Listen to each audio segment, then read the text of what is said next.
അസ്സലാമു അലൈക്കും വറഹ്മത്തുള്ളാഹി വബറകാതുഹു. ദൈവത്തിന്റെ രക്ഷയും സമാധാനവും നമ്മളിൽ ഏവരിലും സദാ വർഷിക്കുമാറാകട്ടെ.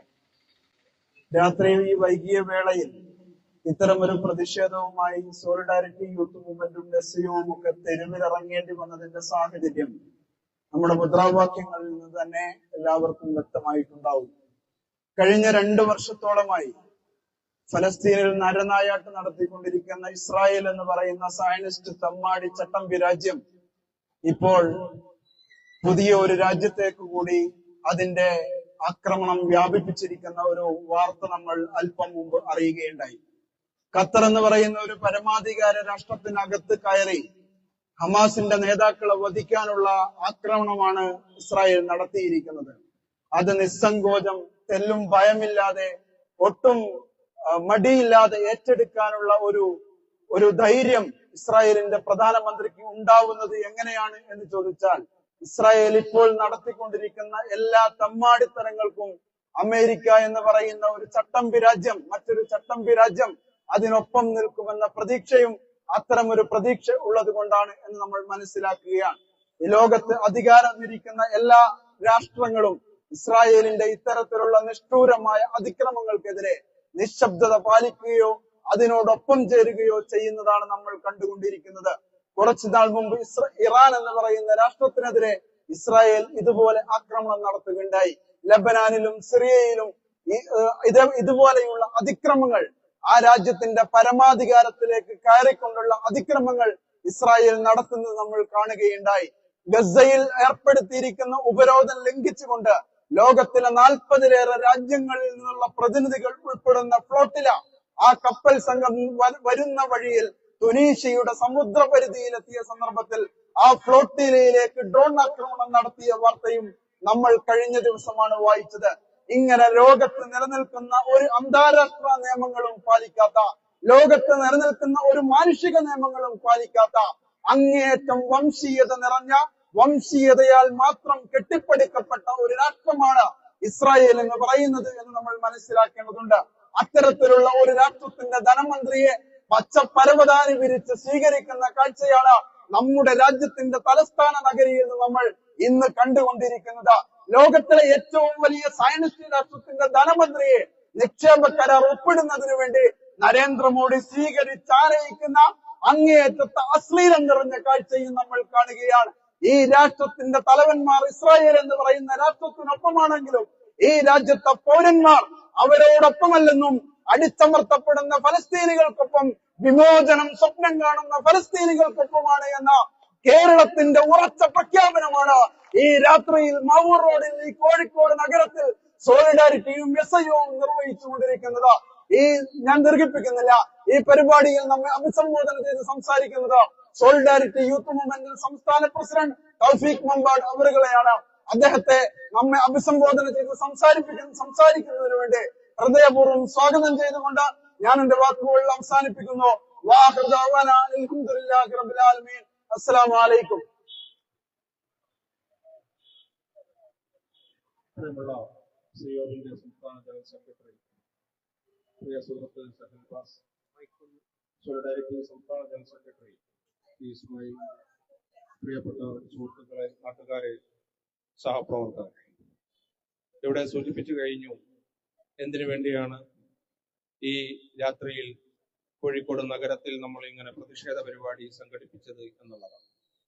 സോളിഡാരിറ്റിയെയും എസ്ഡിഎവിനെയും സംബന്ധിച്ചിടത്തോളം അറിയാം, കഴിഞ്ഞ കുറച്ച് നാളുകളായി ഫലസ്തീൻ ജനതയോടൊപ്പം, അവിടെ നടക്കുന്ന പോരാട്ടത്തിനോടൊപ്പം ഐക്യപ്പെട്ടുകൊണ്ട് വിവിധ സ്വഭാവത്തിലുള്ള പ്രതിഷേധ പരിപാടികൾ കഴിഞ്ഞ കാലങ്ങളിൽ സോളിഡാരിറ്റിയും എസ്ഐയും സംഘടിപ്പിച്ചിട്ടുണ്ട്.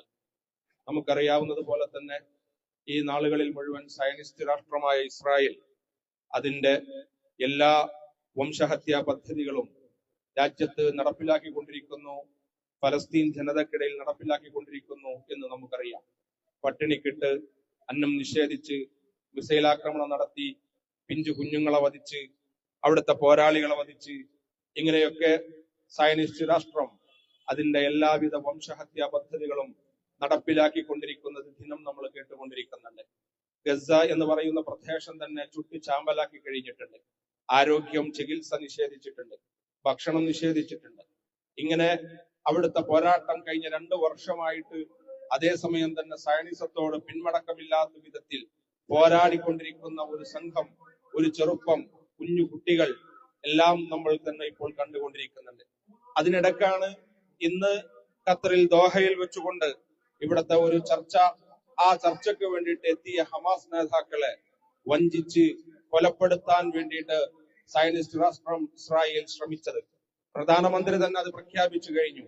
ഇതിൽ വേറൊരാൾക്കും പങ്കില്ല, ഞങ്ങൾ തന്നെയാണ്, ഞങ്ങളുടെ ശ്രമമാണ്, ഞങ്ങളുടെ പദ്ധതിയാണ്, ഞങ്ങളുടെ ഗൂഢാലോചനയാണ്, ഞങ്ങളുടെ വംശഹത്യ പദ്ധതിയുടെ മറ്റൊരു തുടർച്ചയാണ് ഹമാസ് നേതാക്കളെ ചർച്ചയ്ക്ക് വിളിച്ചു വരുത്തി വഞ്ചിച്ച് അവരെ കൊന്നുകളയുക എന്നുള്ളത്.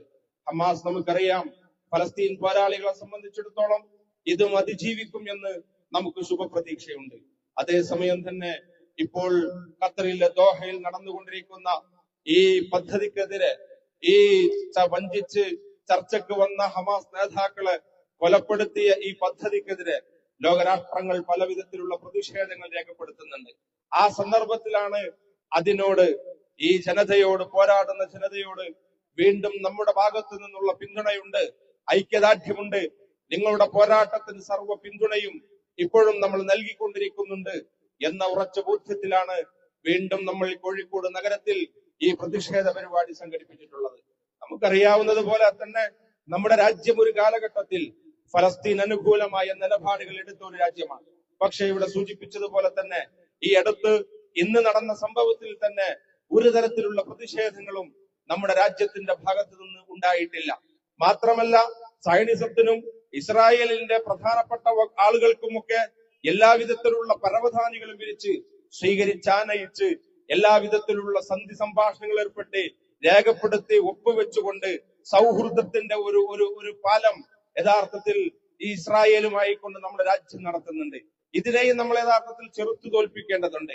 ഫലസ്തീൻ ജനതയോട് ഐക്യപ്പെട്ടുകൊണ്ട്, അതുപോലെ തന്നെ ലോകത്ത് നടന്നുകൊണ്ടിരിക്കുന്ന ഈ കൂട്ടക്കുരുതിക്കെതിരെ നിരന്തരമായി ശബ്ദിച്ചുകൊണ്ട്, ഒരുമിച്ച് നിൽക്കാൻ പറ്റുന്ന മുഴുവൻ ആളുകളെയും ഒരുമിച്ച് ചേർത്തുകൊണ്ട് ഈ പ്രതിഷേധത്തിന് തുടർ ദിനങ്ങളിലും ശക്തിപ്പെടുത്തുക, അങ്ങനെ ഈ പോരാട്ടത്തിന് ഫലപ്പെടുത്തുക എന്നതാണ് പ്രധാനമായിട്ട് നമുക്ക് ചെയ്യാനുള്ളത്. അതിന്റെ ഒരു തുടക്കം മാത്രമാണ്. ഇന്ന് ഖത്തറിൽ സംഭവിച്ചതിന്റെ ഒരു പ്രതിഷേധം രേഖപ്പെടുത്തുക. അതേ സമയം തന്നെ കോഴിക്കോട് നഗരത്തിൽ നമുക്കറിയാം, നമ്മുടെയൊക്കെ ഉള്ളിന്റെ ഉള്ളിൽ, മനസ്സിന്റെ ഉള്ളിൽ നിരന്തരമായി കൊണ്ട് ജനതയെ ചേർത്ത് പിടിച്ച്, ഫലസ്തീൻ ജനതയെ ചേർത്ത് പിടിച്ച് അവരോടൊപ്പം നിന്നുകൊണ്ട് എല്ലാ പോരാട്ടത്തിനും കഴിഞ്ഞ കാലങ്ങളിൽ നമ്മൾ പിന്തുണ അർപ്പിച്ചിട്ടുണ്ട്. അത് തുടരും എന്നുള്ള ഒരു പ്രതിജ്ഞ എന്നതോടൊപ്പം തന്നെ ആ പോരാളികൾക്കുള്ള അഭിവാദ്യങ്ങൾ രേഖപ്പെടുത്തുക.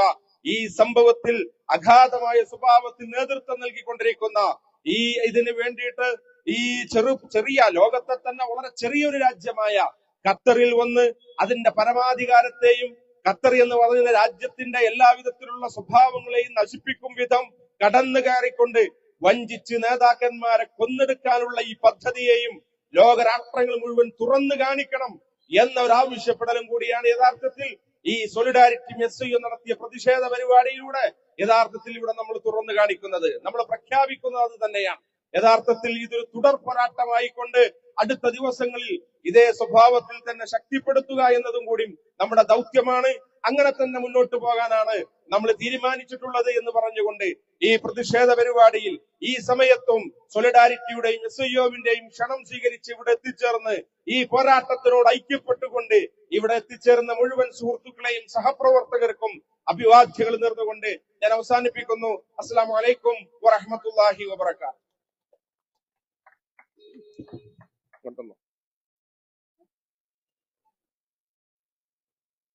بسم الله الرحمن الرحيم الحمد لله رب العالمين الصلاة والسلام على رسول الأمين وعلى آله وصحبه أجمعين أما بعد.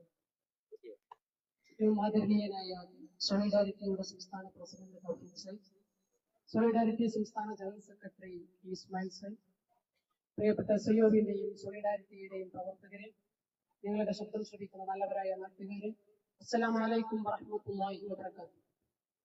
ഇവിടെ സൂചിപ്പിക്കപ്പെട്ടതുപോലെ എന്ത് ആവശ്യത്തെ മുൻനിർത്തിക്കൊണ്ടാണോ നമ്മൾ ഇവിടെ ഇങ്ങനെ ഒരു പ്രതിഷേധ സമരം നടത്തിയിരിക്കുന്നത് എന്നത് നമ്മളെല്ലാവരും അറിഞ്ഞു കഴിഞ്ഞു. എന്താണ് ഇസ്രായേൽ എന്ന് പറയുന്ന ഒരു തെമ്മാടി രാഷ്ട്രം ലോകത്ത് ചെയ്തുകൊണ്ടിരിക്കുന്നത് എന്ന് പറഞ്ഞാൽ, ലോകത്ത് പരമാധികാരം എന്ന് പറയുന്നത്, ലോകത്ത് ആർക്കാണ് പരമാധികാരമുള്ളത് എന്ന് ചോദിച്ചാൽ അത് അമേരിക്കക്കും ഇസ്രായേലിനും മാത്രം അവകാശപ്പെട്ട ഒന്നായി ലോകത്ത് സോവർണിറ്റി, പരമാധികാരം എന്നൊന്ന് മാറിക്കഴിഞ്ഞിരിക്കുന്നു. ലോകത്ത് മറ്റു രാഷ്ട്രങ്ങൾക്കൊന്നും പരമാധികാരമുണ്ട് എന്ന് പറയാൻ കഴിയാത്ത രീതിയിൽ ഇസ്രായേലിന് എപ്പോ തോന്നുന്നോ, ഏത് സമയത്ത് തോന്നുന്നോ ആ സമയത്ത് അവരുടെ മിസൈലുകൾ ഇടാൻ കഴിയുന്ന, അവരുടെ ബോംബുകൾ ഇടാൻ കഴിയുന്ന കേവലം പ്രദേശങ്ങളായി, കേവലം ആൾക്കൂട്ടങ്ങളായി, അവരുടെ ബോംബുകൾ വന്ന് വീണ് ചിതറിത്തെറിക്കാനുള്ള ശരീരങ്ങളായി എങ്ങനെയാണ് ഖത്തറിലെയും പലസ്തീനിലെയും ലബനാനിലെയും യമനിലെയും ഒക്കെ മിഡിൽ ഈസ്റ്റിലെ മുഴുവൻ മുസ്ലിം രാഷ്ട്രങ്ങളും മാറിക്കഴിഞ്ഞത് എന്നതിനെ കുറിച്ച് ഗൗരവപരമായ ചോദ്യമാണ് യഥാർത്ഥത്തിൽ ഈ സന്ദർഭത്തിൽ നമ്മൾ ഉന്നയിക്കേണ്ടത്. എന്താണ് യഥാർത്ഥത്തിൽ പരമാധികാരം എന്ന് പറയുന്നത്? അമേരിക്കക്കും ഇസ്രായേലിനും മാത്രം അവകാശപ്പെട്ട ഒന്നായി മാറിക്കഴിഞ്ഞ ഒരു കാലത്താണ് നമ്മളുള്ളത്. മനുഷ്യാവകാശം എന്ന് പറഞ്ഞാൽ എന്താണ്? ലോകത്ത് യൂറോപ്പ് വെസ്റ്റ് ഏറ്റവും കൂടുതൽ പറഞ്ഞത് മനുഷ്യാവകാശത്തെ കുറിച്ചാണ്. പൗരനായിരിക്കുന്നു, ഈ പ്രജയല്ല, പൗരനാണ്, മനുഷ്യന് പൗരാവകാശം കിട്ടുന്നു എന്നതിനെ കുറിച്ചാണ്. എന്നാൽ ലോകത്ത് ആർക്കാണ് പൗരാവകാശം കിട്ടിയിട്ടുള്ളത്? ലോകത്ത് ഏത് രാഷ്ട്രങ്ങളിലുള്ളവർക്കാണ് പൗരാവകാശം കിട്ടിയത്? ഖത്തറിലെ പൗരന്മാർക്ക് പൗരാവകാശമുണ്ടോ? പലസ്തീനിലെ പൗരന്മാർക്ക് പൗരാവകാശമുണ്ടോ?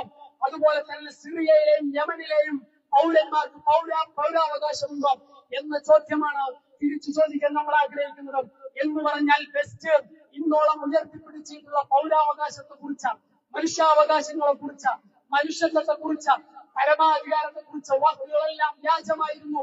അവരുടെ മാത്രം പരമാധികാരത്തെ കുറിച്ച്, അവരുടെ മാത്രം മനുഷ്യാവകാശത്തെ കുറിച്ച്, അവരുടെ മാത്രം പൗരാവകാശത്തെ കുറിച്ച്, അവിടുത്തെ സ്ത്രീകളുടെ മാത്രം ജീവിതങ്ങളെ കുറിച്ച്, അവിടുത്തെ കുഞ്ഞുങ്ങളുടെ മാത്രം സ്വസ്ഥമായ ജീവിതത്തെ കുറിച്ചാണ് യൂറോപ്പ് സംസാരിച്ചത് എന്ന് ലോകം തെളിയിക്കപ്പെട്ടുകൊണ്ടിരിക്കുന്ന സന്ദർഭത്തിലാണ് പ്രിയപ്പെട്ടവരെ നമ്മൾ ജീവിച്ചുകൊണ്ടിരിക്കുന്നത്. അതിപ്പോൾ ഖത്തറിലേക്കും നീണ്ടിരിക്കുകയാണ്. ഇങ്ങനെ അവർക്ക് തോന്നുന്ന രാഷ്ട്രങ്ങളിലേക്ക് അവരുടെ ഇസ്രായേലിന്റെ കയ്യ്, ഇസ്രായേലിന്റെ മിസൈലുകൾ പാഞ്ഞുകൊണ്ടിരിക്കുന്ന ഒരു സന്ദർഭത്തിലാണ് നമ്മളുള്ളത്. ഇതിനെതിരെ അതിശക്തമായ പ്രക്ഷോഭങ്ങൾക്ക് ലോകത്തുടനീളമുള്ള ക്യാമ്പസുകളിലും അതുപോലെ തന്നെ തെരുവുകളും പ്രക്ഷുബ്ധമായി കൊണ്ടിരിക്കുന്ന സന്ദർഭത്തിൽ നിങ്ങൾ അറിയണം കേരളത്തിൽ എന്താണ് സംഭവിച്ചുകൊണ്ടിരിക്കുന്നത് എന്നതിനെ കുറിച്ചും, രാജ്യത്ത് എന്താണ് സംഭവിക്കുന്നത് എന്നതിനെ കുറിച്ചും നമ്മളുടെ നേതാക്കൾ സംസാരിച്ചു കഴിഞ്ഞു. കേരളത്തിൽ എന്താണ് സംഭവിച്ചുകൊണ്ടിരിക്കുന്നത്? ഫലസ്തീനിലെ ഈ പോരാട്ടങ്ങൾക്ക് ഐക്യദാർഢ്യപ്പെട്ടുകൊണ്ട് മാടായിപ്പാറയിൽ പരിപാടി നടത്തിയ GIOന്റെ പെൺകുട്ടികൾക്കെതിരെ കേരളത്തിന്റെ പോലീസ് കേസെടുക്കുകയാണ്. നിങ്ങൾ ആലോചിച്ചു നോക്കണം. മാടായിപ്പാറ എന്ന് പറയുന്ന ഒരു പ്രദേശം, മാടായിപ്പാറ എന്ന് പറയുന്ന ഒരു പ്രദേശം എന്ന് പറഞ്ഞാൽ ആളുകൾ വൈകുന്നേരം കാറ്റുകൊള്ളാൻ പോകുന്ന പ്രദേശമാണ്. അത് ഒറ്റ ദിവസം കൊണ്ട് ക്ഷേത്രഭൂമിയായി, പുണ്യക്ഷേത്രഭൂമിയായി മാറുന്നു. ഇതെങ്ങനെയാണ് സംഭവിക്കുന്നത്? അതിനെതിരെ കേരളത്തിലെ പോലീസ് കേസെടുക്കുന്നു. എന്താണ് കേസ്? മതസ്പർദ്ധ വളർത്താൻ ശ്രമിച്ചു, കലാപമുണ്ടാക്കാൻ ശ്രമിച്ചു എന്നാണ് കേരളത്തിന്റെ പോലീസ് ഫലസ്തീനിന് വേണ്ടി സംസാരിച്ച പെൺകുട്ടികൾക്കെതിരെ കേസെടുത്തിരിക്കുന്നത്. ഞങ്ങൾ ആത്മാഭിമാനത്തോടു കൂടി പറയുന്നു, ഈ തെരുവിൽ ഫലസ്തീൻ വിമോചിതമാകുന്നതുവരെ ഈ SIO-വിന്റെയും സോളിഡാരിറ്റിയും പ്രവർത്തകർ അവരുടെ ജീവിതാവസാനം വരെ ഈ പോരാട്ടത്തിൽ ഉണ്ടായിരിക്കും. അത് നിങ്ങൾ കലാപാഹ്വാനത്തിന് വേണ്ടിയല്ല. എന്ത് കേസെടുത്താലും, കേരളത്തിലെ മുഴുവൻ ജയിലറുകൾ കുത്തി നിറച്ചാലും ശരി, ഈ പോരാട്ടത്തിന് മുൻനിരയിൽ ഈ മൂവ്മെന്റ് ഉണ്ടായിരിക്കുമെന്ന് പ്രഖ്യാപിക്കാൻ ഞങ്ങൾ ആഗ്രഹിക്കുകയാണ്. ഞാൻ അവസാനിപ്പിക്കുകയാണ്. കേരളത്തിലെ ചില സൈബർ സഖാക്കളുണ്ട്. അതും ഏതെങ്കിലും സഖാക്കളല്ല, പേരുകേട്ട സഖാക്കളുണ്ട്, പേരുകേട്ട മാധ്യമ പ്രവർത്തകരുണ്ട്. അവര് പറയുന്നത് മാടായിപ്പാറയിൽ ഈ GIOന്റെ പ്രവർത്തകർ സമരം നടത്തിയത് കേരളത്തിനെതിരെയാണ് എന്ന്. കേരളത്തിനെതിരെയാണ്, കേരളത്തിനെതിരെ തന്നെയാണ് എന്നാണ് ഒരു മാധ്യമ പ്രവർത്തക, CPM-ന്റെ ഒരു മാധ്യമ പ്രവർത്തക, കുഴലെഴുത്ത് ചെയ്യുന്ന ഒരു മാധ്യമ പ്രവർത്തക പറയുന്നത്. എങ്ങനെയാണ് CPM-ന്റെ മാടായിപ്പാറയിൽ ഫലസ്തീനിലെ ഇഞ്ചിഞ്ചായി കൊല ചെയ്യപ്പെടുന്ന പിഞ്ചു കുഞ്ഞുങ്ങൾക്ക് വേണ്ടി സംസാരിച്ച പെൺകുട്ടികൾക്കെതിരെ മതസ്പർദ്ധ വളർത്തുന്നു എന്ന് കേസെടുത്തത് CPM എങ്ങനെയാണ് അതിനെ കാണുന്നത് എന്ന് കേരളത്തിൽ സംസാരിക്കേണ്ട ബാധ്യത CPM-നുണ്ട് എന്ന് പറയാൻ ഞങ്ങൾ ആഗ്രഹിക്കുകയാണ്. എന്താണ് ഫലസ്തീനിന്റെ പോരാട്ടത്തെ കേരളത്തിലെ CPM എങ്ങനെയാണ് കാണുന്നത്? കേരളത്തിലെ CPM അതിനെ കാണുന്നത് ഒരു മതസ്പർദ്ധ വളർത്തുന്ന ഒന്നായിട്ടാണോ അതിനെ കാണുന്നത്? അവർക്ക് വേണ്ടി മുദ്രാവാക്യം വിളിക്കുക എന്ന് പറഞ്ഞാൽ മതസ്പർദ്ധ വളർത്തുന്നു എന്നൊന്നായിട്ടാണോ CPM കാണുന്നത് എന്ന് CPM വ്യക്തമാക്കണം എന്ന് പറയാൻ ഞങ്ങൾ ആഗ്രഹിക്കുകയാണ്. ഈ ഒരു പോരാട്ടത്തിൽ വളരെ ആത്മാഭിമാനത്തോടുകൂടി നീതിക്ക് വേണ്ടിയുള്ള പോരാട്ടത്തിൽ, മനുഷ്യാവകാശത്തിന് വേണ്ടിയുള്ള പോരാട്ടത്തിൽ, മനുഷ്യന്റെ അഭിമാനത്തിന് വേണ്ടിയുള്ള പോരാട്ടത്തിൽ, മനുഷ്യന്റെ രക്തം ചിന്തുന്നതിനെതിരെയുള്ള പോരാട്ടത്തിൽ SIOയും സോളിഡാരിറ്റിയും ആത്മാഭിമാനത്തോടുകൂടി മുന്നോട്ട് പോവുക തന്നെ ചെയ്യുമെന്ന് പ്രഖ്യാപിച്ചുകൊണ്ട് ഹമാസിന്റെ നേതാക്കളെ വധിക്കാനാണോ ഇസ്രായേൽ ശ്രമിച്ചിട്ടുള്ളത്? ഇസ്രായേലിന് ഹമാസിന്റെ നേതാക്കളുടെ ചരിത്രം ഓർത്തെടുക്കണമെന്ന് മാത്രം പറയാനാണ് ഞങ്ങൾ ആഗ്രഹിക്കുന്നത്. ഹമാസ് തുടങ്ങുന്നത് രക്തത്തിൽ നിന്ന് ശുഹദാക്കളെ നൽകിക്കൊണ്ടാണ് ഹമാസ് തുടങ്ങുന്നത്. യഹ്യാ സിൻവാറിന്റെയും ഇസ്മായിൽ അനിയയുടെയും അതുപോലെ തന്നെ ഷെയ്ഖ് അഹമ്മദ് യാസീന്റെയും ചരിത്രമുള്ള നേതാക്കളെ നിങ്ങൾക്ക് എങ്ങനെയാണ് തകർക്കാൻ കഴിയുക എന്ന് തിരിച്ചറിയണം എന്ന് മാത്രം ബോധ്യപ്പെടുത്താൻ, എന്ന് മാത്രം ഓർമ്മപ്പെടുത്താൻ ഞങ്ങൾ ആഗ്രഹിക്കുകയാണ്. ഫലസ്തീൻ വിമോചിതമാവുക തന്നെ ചെയ്യും. അത് എത്ര രക്തം കൊടുത്തിട്ടാണെങ്കിലും അത് പോരാ, അത് വിജയിക്കുക തന്നെ ചെയ്യും. ആ പോരാട്ടത്തിന് കേരളത്തിൽ നിന്നുകൊണ്ട് നിരന്തരം ഞങ്ങൾ അതിന് നിരന്തരമായ ഐക്യദാർഢ്യങ്ങളും പ്രാർത്ഥനകളുമായി ഞങ്ങൾ തെരുവിലും പള്ളികളിലും ഉണ്ടായിരിക്കും എന്ന് മാത്രം പ്രഖ്യാപിച്ചുകൊണ്ട് അവസാനിപ്പിക്കുന്നു.